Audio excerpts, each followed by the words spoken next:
الذين هم لفروجهم حافظون إلا على أزواجهم أو ما ملكت أيمانهم فإنهم غير ملومين فمن ابتغى وراء ذلك فأولئك هم العادون। তিনটি আয়াত একই বিষয় নিয়ে আবারও একমাত্র অন্য আরেকটি বিষয় যা নিয়ে তিনটি আয়াত এসেছে। এই তালিকায় একমাত্র আর কোন বিষয় নিয়ে তিনটি আয়াত রয়েছে? শেষ বিচারের দিন, শেষ বিচারের দিন এবং শাস্তি। আর এরপর পরবর্তী যে বিষয় নিয়ে তিনটা আয়াত এসেছে জানেন কি সেটা? বেহায়াপনা। আর তাদের কথা যারা কিনা নিজেদের লজ্জাস্থানকে হেফাজত করে। আমরা বর্তমানে বাস করছি চূড়ান্ত নির্লজ্জ এক পৃথিবীতে। এমন এক পৃথিবী যেখানে আপনার হাতের মুঠোফোন দিয়েই যে কোনো ওয়েবসাইট থেকে যে কোনো ভিডিও চালাতে পারেন অনায়াসে। পর্নোগ্রাফি ইন্ডাস্ট্রি বর্তমানে একটি $multi-trillion ইন্ডাস্ট্রি, যার উদ্দেশ্য এবং কাজই হলো আপনাদের প্রত্যেকেই যেন কোনো না কোনোভাবে এসব নোংরামির ভোক্তা হন এবং প্রতিটি নারী পুরুষ ও শিশুর সামনে এগুলো যেন উন্মোচিত হয় তা তারা আশা করে। আপনিও দেখবেন, আসক্ত হবেন এবং পরিণত হবেন আরও একজন ভোক্তায়। এটাই হলো আমাদের সমাজকে দেওয়া পর্নোগ্রাফির উপহার। এটা তৈরি করছে অমানুষ, মানুষকে পরিণত করছে পশুতে, যৌন বিকারগ্রস্ত মানুষে। এবং আপনাদের মধ্যেই দুর্ভাগ্যক্রমে কারো কারো এই আসক্তি রয়েছে এবং আপনারা এসব জঞ্জাল অনলাইনে দেখছেন। আপনারা দেখেন এবং নিজেদের বিভিন্ন মোবাইল ডিভাইসে এবং অ্যাপে সেভ করে রাখেন এবং এই নিয়ে আপনাদের ভিতরে আর কোনো খারাপও লাগে না, কেননা আপনারা নিজেরাই মনে মনে নিজেদের জন্য এগুলোকে গ্রহণযোগ্য ধরে নিয়েছেন। হয়তো মাঝে মাঝে এ নিয়ে একটু অনুশোচনা হয়, কিন্তু আবারও আপনি ফিরে যান সেদিকে। আপনি ভাবছেন অন্তত আমি তো কারো ক্ষতি করছি না, অন্য কাউকে তো দেখাচ্ছি না, নিজেই দেখছি, এইটুকুই ঠিক আছে। কিন্তু জানেন আসলে কি হচ্ছে? ভেতরে ভেতরে আপনার আত্মা নিঃশেষ হয়ে যাচ্ছে, আপনার সালাত হয়ে গেছে অন্তঃসার শূন্য। সে সময় আপনি একটুও চোখের পানি ফেলতে পারেন না, কেননা আপনার হৃদয়ে আল্লাহর ভয় এতটাই কমে গেছে। কারণ হলো ওই সমস্ত নোংরামি যা আপনি দেখে আসছেন তারই ফলাফল। এগুলো আপনাকে পরিণত করেছে একটা মানুষরূপী পশুতে, যার ফলে আপনি এখন আর স্বাভাবিকভাবে তাকাতেও পারেন না। যখন একজন নারী আপনার পাশ দিয়ে যায় আপনি যেন দেখেন একটা মাংসপিণ্ড হেঁটে যাচ্ছে। আপনার দু চোখ সর্বদাই নিরীক্ষণ করে বেড়াচ্ছে প্রত্যেককে। সারাটাক্ষণ আপনি হাঁ করে তাকিয়ে থাকেন, চেয়ে থাকেন, চোখ নামিয়ে নিতে আপনার রীতিমতো কষ্ট হয়। যখন আপনি সাবওয়েতে কিংবা ক্যাম্পাসে অথবা যখন কর্মক্ষেত্রে নয়তো রাস্তা দিয়ে হেঁটে যাচ্ছেন, আপনি পারছেন না নিজেকে সংযত রাখতে। হয়তো একটা বিলবোর্ডের দিকে তাকালেন, আপনি দ্বিতীয়বার তাকান, তৃতীয়বার তাকান। এমন একটা সুযোগ আপনি হাতছাড়া করেন না যা দিয়ে আপনার অন্তরটা কলুষিত হয়। আপনি পরিপূর্ণভাবে একজন আসক্ত ব্যক্তি। তারপর কিনা আপনি আমাকে বলেন, ভাই নামাজে মনোযোগ আনবো কীভাবে? আপনি কোন দুনিয়া বাস করছেন? কোন জগতে আছেন আপনি? ভাইয়েরা আমার, বিশেষ করে ভাইদেরকেই বলছি, জানি কিছু বোনেরও এই সমস্যা রয়েছে। এটা অত্যন্ত দুঃখজনক বাস্তবতা। এটা একটা যুদ্ধ এবং এই যুদ্ধ যে কোনো সামরিক যুদ্ধের চেয়েও ভয়ঙ্কর। এটি সেই যুদ্ধ যা কিনা ধ্বংস করে দিচ্ছে আমাদের অন্তরকে।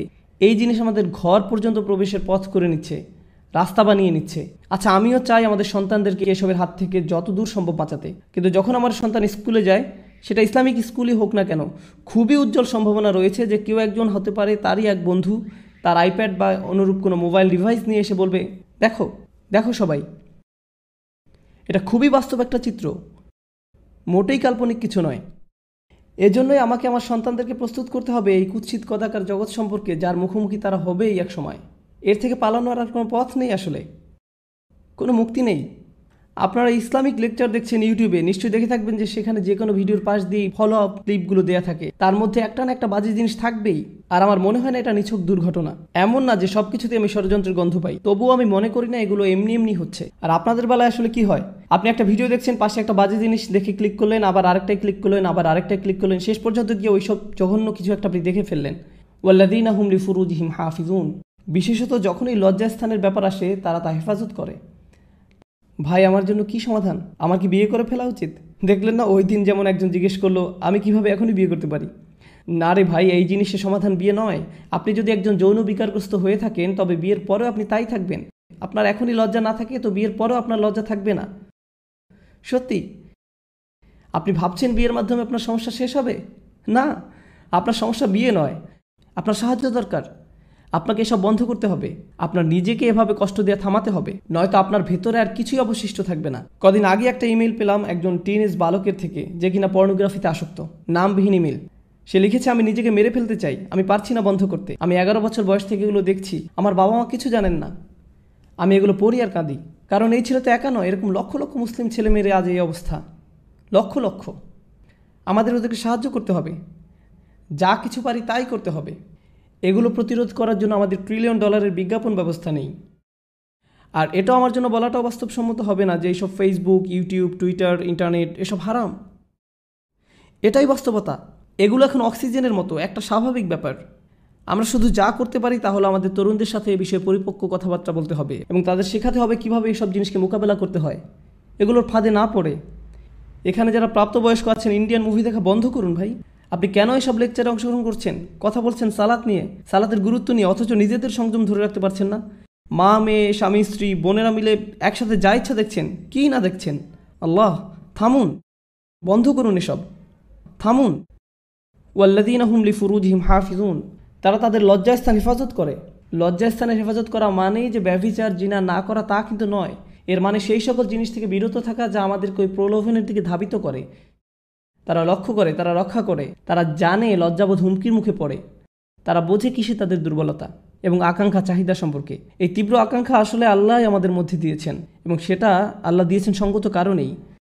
তিনি এটা করেছেন আর সবার মধ্যে এই চাহিদা আছে, এটা বলতে আমার কোনো দলিল প্রয়োজন নেই। জানি আমি, পুরুষ মানুষ যারা এখানে আছেন প্রতিদিন প্রতিনিয়তই আপনাদের সবাই এই চ্যালেঞ্জকে মোকাবিলা করছেন। বিশেষ করে এরকম একটা শহরে, অন্তত টেক্সাস আর একটু বেশি রক্ষণশীল, অনেক বেশি না, কিছুটা বেশি। কিছু শহরে অন্তত এসব কুরুচিপূর্ণ বিলবোর্ড বা এ ধরনের জিনিস বসানোর অনুমোদন দেওয়া হয় না। আসলে তারা বিলবোর্ড টাঙানোর অনুমোদন দেয় না, কিন্তু সেটা হয়তো দ্রুতই বদলে যাবে, কেননা শেষ পর্যন্ত সাম্রাজ্যবাদেরই জয় হয়। কথা হচ্ছে আপনারা এমন এক শহরে বাস করেন যেখানে সবই আপনার সামনে উন্মুক্ত, কোনো কিছুই বাদ নেই, সব কিছু। আর আপনাদের রীতিমতো মরণ যুদ্ধ করতে হয় নিজেদের বাঁচানোর জন্য। এই অনুচ্ছেদটিতে এমনকি খুব বেশি বড় লক্ষ্য অর্জনের কথা বলা হয়নি, এখানে কেবল ন্যূনতম অংশটুকু এসেছে। আগেই বলেছি আপনাদের, তাই না? এগুলো হলো ন্যূনতম, যা না হলেই নয়। আমাদের ন্যূনতম কর্তব্য হলো যে আমাদের যাবতীয় নির্লজ্জতা, ব্যয়াপনা থেকে নিজেদের বাঁচিয়ে চলতে হবে, নিজেদের ভেতরে এই প্ররোচনার বিরুদ্ধে যুদ্ধ ঘোষণা করতে হবে। আর আমি জানি আপনাদের কেউ না কেউ আছেন যারা এসব বন্ধ করার চেষ্টা করছেন, তারপর আবার ফিরে গেছেন, আবারও চেষ্টা করছেন, আবার ফিরে গেছেন, বারবার ফেসে যাচ্ছেন এই চক্রান্তে। জানি আমি, অনেকেরই এমনটি হচ্ছে। আপনারা যুদ্ধ করে যাচ্ছেন এর সাথে, তবে হাল ছেড়ে দিবেন না। আর সেজন্য যা প্রয়োজন করুন, কখনো একা থাকবেন না, সব সময় ভালো বন্ধুর সাথে থাকুন। লাইব্রেরি চলে যান আর সেখানে পড়াশোনা করুন। এমন কোথাও চলে যান যেখানে আপনার আশেপাশে আরও মানুষ থাকবে, কারণ আপনি যখনই একা থাকেন শয়তান আপনাকে একা পেয়ে বসে। আর আল্লাহর ভয় যদি আপনার মনে যথেষ্ট না থাকে, তবে অন্তত মানুষের ভয় যদি কাজ হয়, অন্তত নাই মামার চেয়ে তো কানা মামা ভালো। আপনারা জানেন এসব কথা অন্যখানে আমি আগেও বলেছি, বাবা মায়েদের আরও বলছি, যদি আপনার বাসায় কম্পিউটার থেকে থাকে দয়া করে সেটা ল্যাপটপ না হয়, বাসার ডেস্কটপ রাখুন। আর মনিটরটা যেন বড় হয়। আর এটা নিশ্চিত করবেন কম্পিউটারটা যেন রান্নাঘর কিংবা খাওয়ার ঘরে থাকে, বসার ঘর ব্যবস্থা করবেন না। বাচ্চাদের ঘরে তো নয়, এমনকি আপনাদের শোবার ঘরেও না, খাবার ঘরে কম্পিউটার রাখবেন, একদম সবাই দেখতে পাচ্ছে এমন দিকে মুখ করে। তুমি হোমওয়ার্ক করতে চাচ্ছ, করো, মনিটর এদিক ওদিক ঘোরাতে পারবে না, সবার মুখের সামনেই থাকবে। এভাবেই আপনাকে করতে হবে, বুঝলেন? এভাবেই আমাদের সাবধানতা অবলম্বন করতে হবে। আপনার 11 বছর বাচ্চাকে স্মার্টফোন দিবেন না, কি ভাবছেন আপনি? ব্যাপারটা মোটেও স্মার্ট নয়। বাচ্চাদের আপনারা স্মার্টফোন দিবেন না। আমি কেন এমন দেখি যে ইসলামিক স্কুলে ক্লাস 2 বা 5 বাচ্চার হাতে আইফোন 5। আমার নিজেরও আইফোন 5 নেই, আর তাদের কিনা আছে, কিসের জন্য? আপনারা জানেন এগুলো কত ভয়ঙ্কর হতে পারে? ইল্লা আলা আজওয়াজিহিম আও মা মালাকাত আইমানিহুম ফাইন্নাহুম গায়রা মালুমিন। আর তাদের স্বামী স্ত্রী ব্যতীত, তাদের অধিকারভুক্ত দাসী ব্যতীত, সেক্ষেত্রে সংযত না হলে দোষের কিছু নেই। আল্লাহ বলছেন আমাদের এসব আকাঙ্ক্ষা রয়েছে এবং আমরা সেগুলো সম্পাদন করতে পারবো, পূরণ করতে পারবো, কিন্তু শুধুমাত্র আমাদের বৈধ স্বামী স্ত্রীর মাধ্যমে। কিন্তু এর বাইরে আমরা কোনো কিছুই করতে পারবো না। আরেকটা ব্যাপার, যখন মানুষ ওই সমস্ত জঘন্য জিনিসে আসক্ত হয়, অবিরতভাবে ওইসব নিয়েই পড়ে থাকে এবং অতিরিক্ত বেশি পরিমাণে সেসবের সংস্পর্শে থাকে, তাদের দাম্পত্য জীবন হয় দুর্বিষহ। ভোগ সুখ নিয়ে তাদের নিজেদের ভেতরে এক ধরনের অলীক এবং অবাস্তব ধারণা গড়ে ওঠে এবং তখন তারা নিজেদের স্বামী স্ত্রীর কাছ থেকে সেই সুখ খুঁজে পায় না। ঘরে ঘরে এগুলো নিয়ে অনেক বড় ফিতনা তৈরি হয়, পরিবার ধ্বংস হয়ে যায়, মুসলিম পরিবার। এগুলোই বর্তমান সমাজে আমাদের হচ্ছে। আল্লাহ তাদের সম্পর্কে বলেন যারা সালাত প্রতিষ্ঠা করে। তিনি বলেন, আমি বর্ণনা করছি যারা সালাত বা নামাজ প্রতিষ্ঠা করে, এগুলো হচ্ছে মৌসুফ আল মুসল্লিন, সালাত প্রতিষ্ঠাকারীর বৈশিষ্ট্য। আল্লাযিনা, সব আল্লাযিনাগুলোর প্রত্যেকটি হচ্ছে মুসল্লিদের এক একটি সিফাত বা বৈশিষ্ট্য। অর্থাৎ যারা সালাত কায়েম করে তারাই হলো সেসব মানুষ যারা নিজেদের সালাত কায়েমের ব্যাপারে নিয়মিত এবং অবিচল। এরাই হলো সেসব মানুষ। ফামান ইবতাগা ওয়ারাআ যালিকা ফাউলাইকা হুমুল আদুন। আর যারা কিনা এই সীমার বাইরে চলে যায় তারা মূলত আগ্রাসনে লিপ্ত। এসব কাজে এক প্রকার আগ্রাসন। দেখুন, যখন কিনা আদু উল্লেখ করা হচ্ছে অথবা আদিন আসছে আদুন থেকে, আদা থেকে, ঠিক আছে? আল আদুন, আল আদাওয়া আরবিতের মানে হলো শত্রুতা। আল্লাহ বলছেন যারাই কিনা তাদের কামনা বাসনা চরিতার্থ করে হালাল পথের বাইরে, বিবাহের বাইরে, যারাই সেটা করে তারাই এক ধরনের সক্রিয় আগ্রাসনে লিপ্ত। প্রশ্ন হচ্ছে কার বিরুদ্ধে এই আগ্রাসন? কেননা আপনি যখন শত্রুর কথা বলেন তখন মাথায় আসে যে সে শত্রু কার শত্রু। যদি তারা শত্রুতে পরিণত হয় তাহলে কাদের জন্য শত্রু? আল্লাহ সেটা বলেননি, উল্লেখ করেনি কোন মাফউল বিহি কিংবা কোনো জার মাজরুর। এর মানে কি হতে পারে জানেন? তারা তাদের নিজেদের শত্রু, তাদের পরিবারের শত্রু, তারা এমনকি আল্লাহর দেয়া শিক্ষার বিরুদ্ধেও শত্রুতায় লিপ্ত। বুঝতে পেরেছেন? এরাই হলো এই ধরনের মানুষ। আপনার আর আমার সবচেয়ে যে গুরুত্বপূর্ণ সম্পদ তা হলো আমাদের অন্তর, আমাদের হৃদয়। আর এই নির্লজ্জতা আমাদের অন্তরটাকে ধ্বংস করে দেয়, নিশ্চিহ্ন করে দেয়। সবচেয়ে মূল্যবান যে জিনিসটিকে আমাদের সুরক্ষিত রাখতে হবে তা হলো আমাদের ঈমান। আর এই সব নোংরা জিনিসগুলো আমাদের ঈমানকে নষ্ট করে দিচ্ছে, আপনাদের ঈমানকে দুমড়ে মুচড়ে ছিঁড়ে ফেলছে। এরকম হতে দিয়েন না আপনারা আপনাদের সাথে, ঘটতে দিয়েন না এমনটা নিজের সাথে। আর আমি খালি আপনার মুখের কথা শোনাতেই পারবো, আপনাকে দিয়ে কোনো কিছু বন্ধ করতে আমি পারবো না। সেটা আপনার নিজেকে করতে হবে। আপনার নিজেকেই সিদ্ধান্ত নিতে হবে যে আমার ঈমান কি আসলেই যথেষ্ট মূল্যবান আমার কাছে, আমার সালাত কি যথেষ্ট গুরুত্বপূর্ণ আমার কাছে, নাকি আমি এভাবেই চলতে থাকবো আর ভান করব। আচ্ছা, আমি আপনাদেরকে জাজুয়ার কথা বলেছিলাম।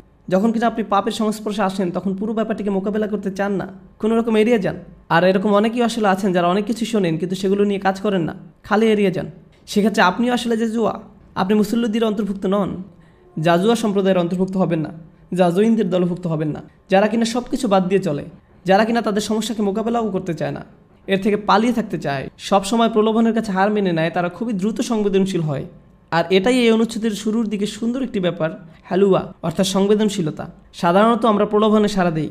একটা ছবি দেখে আপনার একটা প্রতিক্রিয়া হয় যা আপনার আরেকটা ওয়েবসাইটে ঢুকতে উদ্বুদ্ধ করে এবং সেখান থেকে অন্যত্র প্রতিনিয়তই আপনি বিভিন্ন জিনিসের ডাকে সাড়া দিচ্ছেন। আপনাদেরকে শিখতে হবে কি করে আপনাদের প্রতিক্রিয়া সঠিক হবে।